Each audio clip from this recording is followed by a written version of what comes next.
Hello friends and welcome back to our YouTube channel UPSC study circle by Saurabh. आज का topic बहुत ही interesting रहने वाला है, नक्सलिज्म इन इंडिया। तो सबसे पहले हम बात कर लेते हैं कि हम आखिर आज के इस टॉपिक में करेंगे क्या। तो डेली एमसीक्यू ऐसे राइटिंग, जैसा कि हम डेली एमसीक्यू करते हैं, 5 एमसीक्यू आपके साथ करते हैं और फिर नेक्स्ट डे उसका डिस्कशन करते हैं। तो हम स्टार्ट करते हैं आज के डिस्कशन के साथ। लेकिन उससे पहले मैं चाहूँगा कि फ्रेंड्स प्लीज़ सब्सक्राइब करें, लाइक करें और मेरे वीडियो को शेयर ज़रूर करें, ताकि मैं भी आगे मोटिवेटेड होता रहूँ। इस वीडियो को बनाने के लिए मैं आपके लिए बहुत ही मेहनत कर रहा हूँ। तो प्लीज़ मैं आपसे रिक्वेस्ट करता हूँ कि आप भी मुझे सपोर्ट करें।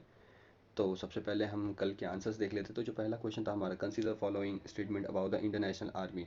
तो देखिए, सबसे पहली बात तो ये है कि जो ये आइडिया था इंडियन नेशनल आर्मी को बनाने का, आइडिया था ये मलाया में मोहन सिंह का था।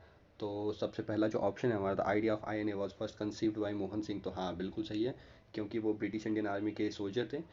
क्या हुआ था कि बेसिकली उस टाइम पे एक अलायंस बनाया गया था इंपीरियल जापान के साथ। इंडिया के इंडिपेंडेंस के लिए एक अलायंस बनाया गया था। तो उसमें हुआ क्या था बेसिकली कि देखिए, उस टाइम पे वर्ल्ड वॉर 2 चल रहा था और जापान और ब्रिटिश आपस में एक दूसरे के एनिमी थे। तो जापानीज़ ने सोचा क्यों ना हम इस तरफ से भी कहीं ना कहीं से प्रेशर दें। तो मोहन सिंह को वहाँ का लीडर बना के और इंडियन प्रिजनर्स ऑफ वॉर जो है उनको सौंप दिया गया। तो क्या हुआ था कि 1942 के एंड तक क्या हुआ था, 40,000 से ज़्यादा लोग विलिंगनेस दिखाने लगे थे आईएनए को ज्वाइन करने के लिए। तो क्या था कि फर्स्ट सितंबर क्या फर्स्ट सितंबर 1942 इसको पहला डिवीज़न तैयार कर दिया गया था। पहला डिवीज़न तैयार हो गया था, इसमें 16,300 लोग थे। क्या हुआ था कि डिसबैंडेड कर दिया गया था इसको। क्यों? क्योंकि जो हमारी इंडियन आर्मी थी, जो इंडियन नेशनल आर्मी थी आईएनए थी, और जापानीज़ आर्मी थी, इन दोनों के बीच में बहुत ही ज़्यादा टसल होने लगा। तो डिसबैंड कर दिया गया ये दिसंबर में, उसी साल के दिसंबर में ये डिसबैंड हो गया। तो क्या हुआ, राश बिहारी बोस थे, राश बिहारी बोस। इन्होंने क्या किया, सुभाष चंद्र बोस को बुलाया और सुभाष चंद्र बोस को इन्होंने हैंड ओवर कर दिया। तो यहाँ से हमारा सेकंड फेज स्टार्ट होता है और सुभाष चंद्र बोस इसका लीडरशिप करते हैं। और सिंगापुर में सिंगापुर में क्या करते हैं ये सिंगापुर में, अर्जी हुकूमत आज़ाद नाम का एक ग्रुप बनाते हैं। ये यहाँ पे ये बोलते हैं provisional government of free India. ये स्टार्ट करते हैं ये स्टार्ट करते हैं। तो क्या होता है कि इनका जो हेडक्वार्टर ये दो जगह पे होता है। पहला होता है रंगून में और दूसरा होता है सिंगापुर में। जो हमारा ऑप्शन नंबर 3 है, INA was headquarter in Calcutta, तो नहीं, ये गलत है। आईएनए का जो हेडक्वार्टर था वो रंगून और सिंगापुर में था। और जो सेकंड ऑप्शन है हमारा वो भी गलत है। वो गलत क्यों है? क्योंकि इसमें लिखा है कि recruits were sold only from Indian prisoner of war and ex army man. तो नहीं, हमको जैसा कि पता है कि सिविलियंस भी इसमें भर्ती हुए थे और एक वुमन की भी रेजिमेंट बनाई गई थी जिसका नाम था रानी लक्ष्मी रेजिमेंट। तो इस चीज़ को आप ध्यान में रखें। जो नेक्स्ट क्वेश्चन है हमारा वो है अबाउट गवर्नमेंट एक्ट ऑफ 1935। तो चलिए हम बात करते हैं। It proposed an all India federation. तो हाँ, सही है, ये इन्होंने एक ऑल इंडिया फेडरेशन की बात करी थी। It provide for the abolition of dyarchy. तो हाँ, इन्होंने बात किया था कि अबॉलिशन कर देंगे हम, अब हम खत्म कर देंगे डायरकी को प्रोविंशियल लेवल पे। थर्ड पॉइंट हमारा, it provided residuary power to the viceroy. तो हाँ, इन्होंने वाइस रॉय को भी, तो तीनों पॉइंट हमारा सही है। तो इसका आंसर हो जाएगा ऑप्शन डी। नेक्स्ट क्वेश्चन है हमारा अबाउट द क्रिप्स मिशन। तो सबसे पहले तो देखिए, मैं आपको कुछ चीज़ें बता दूंगा। देखिए, क्या हुआ था उस टाइम पे कि वर्ल्ड वॉर 2 चल रहा था। तो वर्ल्ड वॉर 2 के कारण क्या था, बहुत ही ज़्यादा सीन जो है ख़राब होता जा रहा था। तो यूएसए के प्रेसिडेंट थे और चाइना के जो प्रेसिडेंट थे।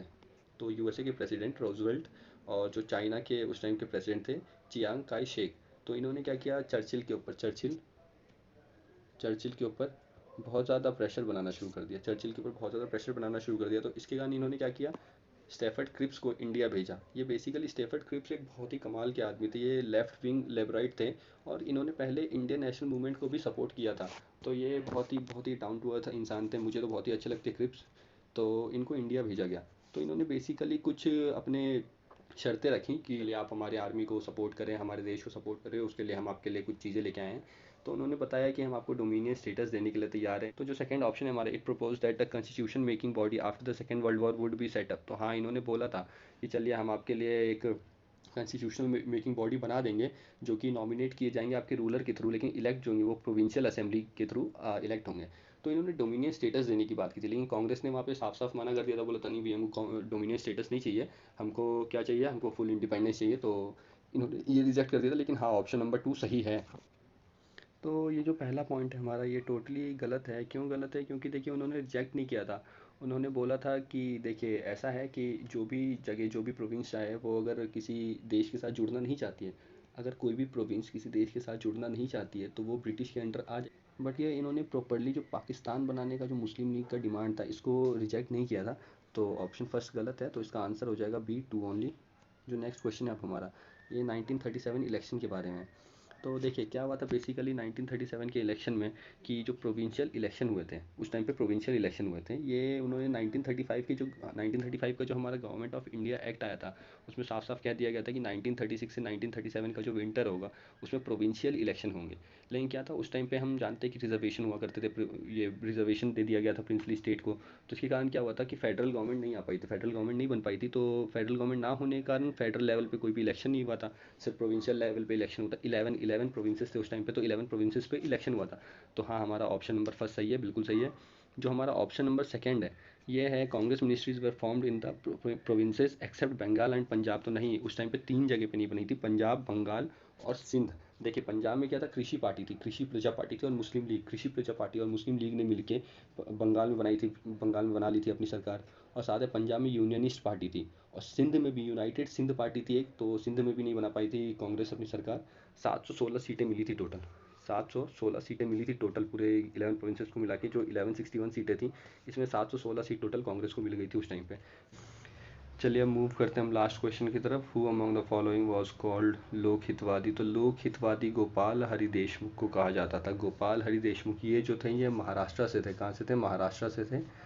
और महाराष्ट्र के अंदर ये 25 साल की उम्र में ये बहुत ही कमाल के इंसान थे। 25 साल की उम्र में इन्होंने राइटिंग वाइटिंग शुरू कर दी थी। राइटिंग क्या करते थे ये एक वीकली प्रभाकर छपा करती थी, प्रभाकर छपा करती थी उस टाइम पे। प्रभाकर, ये नाम याद रखे, कभी पूछ सकता है ये। वीकली प्रभाकर छपा करती थी उस टाइम पे। तो इसके अंदर लोकहितवादी के नाम से, तो इस प्रभाकर के अंदर ये लोकहितवादी है, जो लोकहितवादी है जो नाम है प्रभाकर के अंदर लोकहितवादी नाम से ये अपनी आर्टिकल छापते थे। इन्होंने बहुत ही कमाल के काम किए हैं लिबरेशन के लिए, एजुकेशन ऑफ वुमेन के लिए, चाइल्ड मैरिज के अगेंस्ट, डॉरी के अगेंस्ट। तो आप इनके बारे में पढ़े, बहुत ही मज़ा आएगा। So friends, let us start our discussion on today's topic. But before we start our topic, please go and subscribe our channel UPSC Study Circle by Saurav. So today's topic is Naxalism in India. So let us start our discussion. तो basically ये Naxalism India में आया कैसे, इसका concept क्या है क्या आखिरकार। तो नक्सलिज्म जो है ये बेसिकली ये नाम आया नक्सलबारी, एक वेस्ट बंगाल में एक जगह है नक्सलबारी, वहाँ से बेसिकली ये नाम आया। ये स्टार्ट हुआ एक बेसिकली एक रिबेलियन की तरीके से। क्या था, कोई वहाँ की जो लोकल लैंडलॉर्ड थे वो पीजेंट्स को बहुत ज़्यादा परेशान करते थे। लैंड डिस्प्यूट चल रहे थे वहाँ पे, उसके कारण पीजेंट्स को बहुत ज़्यादा परेशान करते थे। तो क्या था 1967 में इन्होंने एक ऑब्जेक्टिव के तरीके से एक ऑब्जेक्टिव लेके कि सही तरीके से रीडिस्ट्रीब्यूशन हो लैंड का, जो है हर पीजेंट को प्रॉपर रीडिस्ट्रीब्यूशन हो हर पीजेंट के बीच में। तो इस ऑब्जेक्टिव को लेके कानू सान्याल और जगन संथाल के लीडरशिप के अंदर ये बेसिकली ऑरिजिनेट किया गया था। लेकिन वक्त गुजरते गुजरते क्या हुआ कि ये छत्तीसगढ़, उड़ीसा, आंध्र प्रदेश जो हमारे ईस्टर्न पार्ट थे वहाँ पे हर जगह फैलना शुरू हो गया। ये बेसिकली ये माना जाता है कि ये नक्सलवादी जो है, ये जो नक्सल्स हैं ये माओइस्ट आइडियोलॉजी को सपोर्ट करते हैं, माओइस्ट पॉलिटिकल सेंटिमेंट्स को सपोर्ट करते हैं। ये माओइज्म क्या है, बेसिकली कम्युनिज्म है। ये डेवलप किसके द्वारा किया गया था? माओ सी तंग के द्वारा। ये चाइना के थे। तो देखिए क्या है कि इसके कॉजेज़ क्या है कि पहला पॉइंट है हमारा ट्राइबल डिस्कंटेंट। क्या था कि उस टाइम पे द फॉरेस्ट कंजर्वेशन एक्ट आया था 1980 में। उसमें क्या हुआ था, वहाँ के जो ट्राइबल थे जो कि उस एरिया में थे, वो जो फॉरेस्ट कंजर्वेशन एक्ट जिस एरिया में लगाया गया था उस एरिया के अंदर जो ट्राइबल्स रहते थे उनको कहीं ना कहीं बहुत ज़्यादा परेशानी झेलनी पड़ी थी। वो लोग क्या उसी फॉरेस्ट के ऊपर ही डिपेंडेंट थे, फुल्ली डिपेंडेंट थे उस फॉरेस्ट के ऊपर। तो इसके कारण उनको बहुत ज़्यादा परेशानी झेलनी पड़ी। और फिर क्या हुआ, उनको मैसिव डिस्प्लेसमेंट किया गया, वहाँ से हटाया गया, कहीं और भेजा गया। तो इनके पास क्या रहने वहने की जगह नहीं बची। क्या था, ये जंगल में ही रहते थे। अब किसी अदर जगह पे भेजोगे इनको तो ये रह नहीं पाएंगे। तो ये क्या बहुत ही ईजी टारगेट बन गए, ये माओइस्ट के लिए बहुत ही ईजी टारगेट बन गए कि भैया इनको पकड़ो और इनको नक्सलिज्म में शामिल करो। तो और क्या है कि हमारी सरकार है ये कहीं ना कहीं देखिए एक गैप है हमारे सोशो इकोनॉमिक सिस्टम में हमारे देश के। कि क्या है, देखिए हमारी जो भी सरकार है, सरकार आती है, आज अगर कोई सरकार आई तो बोली भैया पहले 1000 नक्सलिज्म अटैक होते थे, हमारे राज्य में बस 200 अटैक होते हैं, हमारे राज्य में बस 50 अटैक होते हैं। तो भाई ये नहीं है यार, ये सही नहीं है। पहले कितने होते थे, अभी कितने होते हैं, ये कोई मैटर नहीं करता है। पहले जो भी होते थे रहने दो ना। आप क्या कर रहे हो, आप डेवलपमेंट करो ना भैया। देखिए हमारे यहाँ पे क्या है ना, टेक्निकल इंटेलिजेंस है, कोई भी मतलब नक्सलाइट से फाइट करने के लिए कोई टेक्नोलॉजी ही नहीं है। क्या है कि इंफ्रास्ट्रक्चर की भी प्रॉब्लम है हमारे यहाँ पे। जो गांव है, जो छोटे मोटे गांव है, वो आज भी प्रॉपरली कनेक्टेड नहीं है कम्युनिकेशन से। उनको अगर बात करना है तो खत से, वो मतलब लेटर भेजते हैं वो बात करने के लिए। उनके यहाँ पे बात करना है अगर आप, तो उनके किसी लीडर को पकड़ो, उनको बुलाओ और फिर बात करो। मतलब ये सब सही नहीं है यार। आप वहाँ पे डेवलपमेंट करो ना। आप ये क्यों बोल रहे हो कि पहले इतने हमले होते थे, हमारी सरकार में इतने हमले होते हैं। तो ये कोई कोई मतलब यार रीज़न नहीं है। आज भी यहाँ पे क्या है, कन्फ्यूज़न है। इसको टैग मतलब ये समझ में ही नहीं आता लोगों को कि ये सोशल इशू है, सिक्योरिटी थ्रेट है, हम इनको रोकें कि इनको बढ़ावा दें, इनको किस तरीके से हम इनको तसल्ली दें या इनको रोकें। इनको मतलब अभी तक कन्फ्यूज़न में मरे पड़े हैं। और सबसे बड़ी बात क्या है कि स्टेट गवर्नमेंट जो है, स्टेट गवर्नमेंट सेंट्रल गवर्नमेंट के ऊपर ये बात छोड़ देती है। बोलती है सेंट्रल गवर्नमेंट का काम भी है, सिक्योरिटी थ्रेट है तो ये नेशनल के नेशन मतलब सेंटर के अंदर आती है, तो इसके लिए हम तो कुछ नहीं है। तो भैया स्टेट भी, आपके स्टेट के अंदर अगर कोई प्रॉब्लम है तो आप भी सपोर्ट करो, आप भी मदद करो कुछ इनको रोकने के लिए, इनको टैकल करने के लिए, तभी जाके ये कहीं ना कहीं रुकेगी। तो ये जो स्टेप्स टेकन बाय गवर्नमेंट है, गवर्नमेंट ने आखिर स्टेप्स क्या क्या लिया है। तो सबसे पहले तो ऑपरेशन ग्रीन हंट चलाया था, 2010 में ये स्टार्ट किया गया था। बहुत ही बड़ा एक सिक्योरिटी फोर्स जो है उस एरिया में डिप्लॉयमेंट किया गया था। उस एरिया में नक्सल इफेक्टेड जो एरियाज थे, तो देखिए 2010 में 223 ऐसे डिस्ट्रिक्ट थे, 223 ऐसे डिस्ट्रिक्ट थे जो कि अफेक्टेड थे उस टाइम पे। 223 ऐसे डिस्ट्रिक्ट थे जो अफेक्टेड थे। और अभी 9 साल में 2019 में रिपोर्ट आई थी, 90 ऐसी जगह बच गए, बस 90 ऐसे डिस्ट्रिक्ट बच गए जो कि अफेक्टेड है। तो हाँ, ये कहीं ना कहीं ऑपरेशन ग्रीन हंट बहुत ही ज़्यादा काम आई है। और गवर्नमेंट ने क्या है, रिलीफ एंड रिहेबिलिटेशन पॉलिसी भी अपनाई है कहीं ना कहीं, नक्सलाइट्स होते हैं उनको मेन स्ट्रीम में लाने के लिए। और साथ में जो central committee of politburo of communist parties थे, ये क्या था, ये जो बहुत ही खतरनाक पार्टी थी भैया। ये जो पार्टी थी ये बहुत ही सबको भड़काती थी, सबको मतलब बहुत ज़्यादा भड़काने का काम करती थी। तो इसके जितने भी मेंबर्स थे उनको या तो मार दिया गया या तो अरेस्ट कर दिया गया, क्योंकि ऐसे लोगों के साथ यार और कुछ कर ही नहीं सकते थे। ये कहीं ना कहीं मतलब आर्म्स एंड एम्यूनेशन लेके लोगों को धमकाना, लोगों को शामिल करना, तो इन लोगों को या तो रोको, या तो पकड़ लो या तो मार दो, इसके अलावा और कोई तरीका ही नहीं है इनको रोकने का। और जो एस्पिरेशनल डिस्ट्रिक्ट प्रोग्राम चलाए गए हैं, क्या है कि जो भी सोशल एरियाज थे उनको बहुत ही तेज़ी से ट्रांसफॉर्म करने का काम चलना शुरू हो गया। इनको ट्रांसफॉर्म करना बहुत ज़्यादा ज़रूरी था, क्योंकि देखिए आज भी मतलब मैंने बताया ना कि कम्युनिकेशन की कोई सुविधा ही नहीं है उनके पास। आज भी कई ऐसी जगह है हमारे देश के अंदर जो कि प्रॉपरली रोड से कनेक्टेड नहीं है। आपको अगर निकलना है तो जंगल से होके जाना पड़ेगा। तो उनको भी मतलब बहुत ज़्यादा, तो हाँ चलो सरकार ने कुछ तो किया है, सरकार ने काम किया है। तो चलिए अब हम मूव करते हैं, सजेशंस क्या दिए गए हैं इसको रोकने के लिए, सजेशन क्या दिए गए हैं। तो बेसिकली गवर्नमेंट को जो है इनोवेटिव सॉल्यूशंस चाहिए। क्या है, मैंने बताया अभी भी कि टेक्नोलॉजी है ही नहीं, कोई भी टेक्नोलॉजी ही नहीं है हमारे मतलब जो आर्म फोर्सेस है जो भी डिप्लॉय किए गए हैं उनके पास टेक्नोलॉजी ही नहीं है। इतने बड़े बड़े जंगल में, इतने घने जंगल में घूम रहे हैं लोग, लेकिन उनके पास कोई टेक्नोलॉजी नहीं है कि किस तरीके से हम इसको कंट्रोल करें। तो कहीं ना कहीं गवर्नमेंट को इनोवेटिव सॉल्यूशन चाहिए, और जो लोकल पुलिस है उनको कहीं ना कहीं यार साथ देना चाहिए। जैसे कि आंध्र प्रदेश पुलिस ने इनिशिएटिव लिया था, ग्रे हाउंड स्पेशल फोर्सेस बनाए थे, आंध्र प्रदेश रोज ग्रे हाउंड्स, ये स्पेशल फोर्सेस बनाए थे, ये वहाँ के नक्सलिज्म से डील करने के लिए स्टेट ने बनाया था। उसने कहीं ना कहीं नक्सलिज्म को कंट्रोल करने में स्टेट में बहुत ज़्यादा हेल्प की है। तो वैसे ही जैसे, क्योंकि लोकल पुलिस को नॉन लैंग्वेज का की समझ है, वहाँ पे कौन से लोग क्या बोलते हैं सबको समझ है। तो वो कहीं ना कहीं बहुत ही अच्छे तरीके से आर्म फोर्सेस से ज़्यादा मतलब अच्छे तरीके से काम करेगी। गवर्नमेंट को जो है वो ध्यान देना पड़ेगा कि जो पीस लविंग पीपल हैं उनको सिक्योरिटी प्रोवाइड दी जाए, और साथ में जो नक्सलिज्म इफेक्टेड एरियाज़ हैं उनका डेवलपमेंट बहुत ही तेज़ी से किया जाए, ताकि इन चीज़ों को हम कम कर सकें। और स्टेट गवर्नमेंट को अपनी रिस्पॉन्सिबिलिटी समझनी पड़ेगी। स्टेट गवर्नमेंट आज तक अपनी रिस्पॉन्सिबिलिटी समझ नहीं पाया, तो स्टेट गवर्नमेंट को अपनी रिस्पॉन्सिबिलिटी समझना बहुत ही ज़्यादा ज़रूरी है। क्या है कि स्टेट गवर्नमेंट, हाँ सेंट्रल गवर्नमेंट की मदद ले सकता है अगर चाहे वो तो, लेकिन स्टेट गवर्नमेंट को अपनी रिस्पॉन्सिबिलिटी समझनी पड़ेगी कि भैया हम ही हैं जो कंट्रोल कर सकते हैं। India has made some success in containing Naxalism, but the root cause have not been addressed yet. The center and the state government should continue to follow the two-pronged strategy, that is ensuring safety of people the Naxal affected area as well as taking initiative.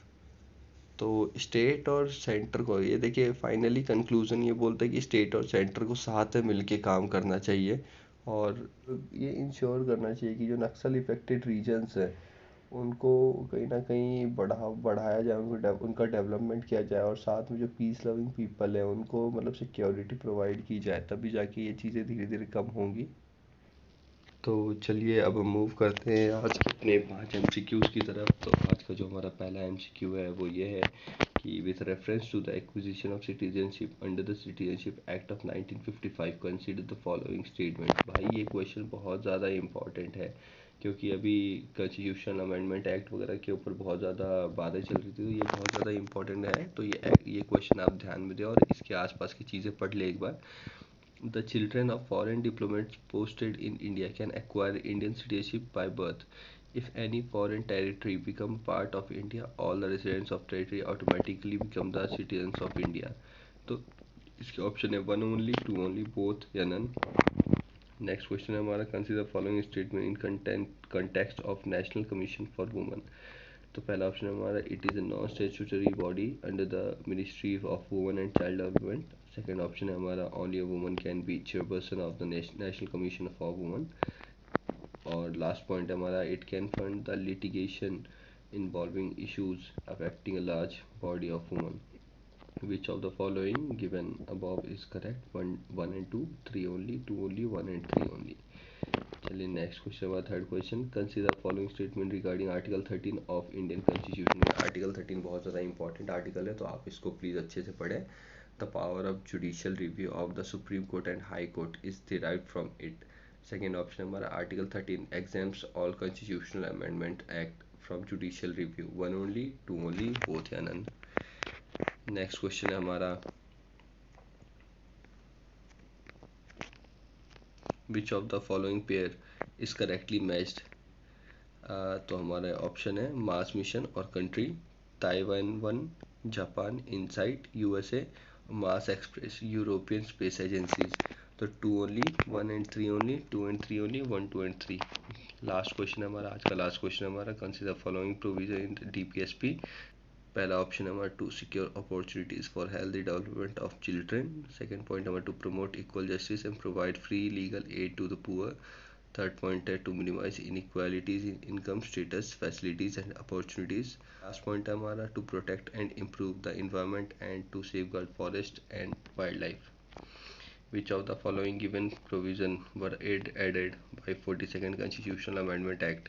तो हाँ भैया इसी तरीके से question पूछे जाते हैं, तो आप इन सारे क्वेश्चंस को ज़रूर आंसर करें और कमेंट बॉक्स में या फिर हमारे टेलीग्राम चैनल को ज्वाइन करें। टेलीग्राम चैनल का लिंक हमारे डिस्क्रिप्शन बॉक्स में दे रखा है मैंने। तो प्लीज़ फ्रेंड्स लाइक करें, शेयर करें, सब्सक्राइब करें और हमारे टेलीग्राम चैनल को भी ज्वाइन करें। वहाँ पे मैं डेली अपडेट्स डालता हूँ और अगर कोई भी इम्प्रूवमेंट है, अगर आप चाहते हैं कि कोई भी टॉपिक एक्स्ट्रा डालूँ मैं और किसी अलग चीज़ पे वीडियो बनाऊँ तो प्लीज़ मुझे बताएं, मैं उस चीज़ पे ज़रूर मैं आपको रिप्लाई दूँगा। Thank you and have a nice day.